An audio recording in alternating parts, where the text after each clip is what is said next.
আসসালামু আলাইকুম রহমতুল্লাহ। দেখতেই পাচ্ছেন ভয়াবহ অ্যাক্সিডেন্ট। নিজের চোখের সামনে অ্যাক্সিডেন্টটা দেখতে পেয়েছি। একসাথে দুইটি সিএনজিকে প্রাইভেট কার পিছন থেকে মেরে দিয়েছে। এই যে দেখতেই পাচ্ছেন সিএনজির পিছনে প্রাইভেট কারের যে একটি অংশ লেগে আছে, এই সিএনজিটাকেও সামনের দিক থেকে ভেঙে দিয়েছে এবং সিএনজির মধ্যে কয়েকজন যাত্রী ছিল, অনেকেই ব্যথা পেয়েছে। এবং দেখতে পাচ্ছেন এই যে প্রাইভেট কারটি, এই প্রাইভেট কারটি ধাক্কা দিয়েছে পিছন থেকে দুইটি সিএনজিকে। প্রাইভেট কারের গতি ছিল অনেক বেশি, যার জন্য কন্ট্রোল করতে পারেনি।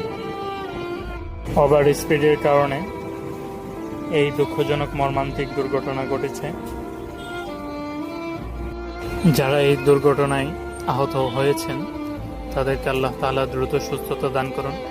সবাই দোয়া করবেন, সকলেই সুস্থ থাকবেন, ভালো থাকবেন। আসসালামু আলাইকুম ওয়া রাহমাতুল্লাহি ওয়া বারাকাতুহু।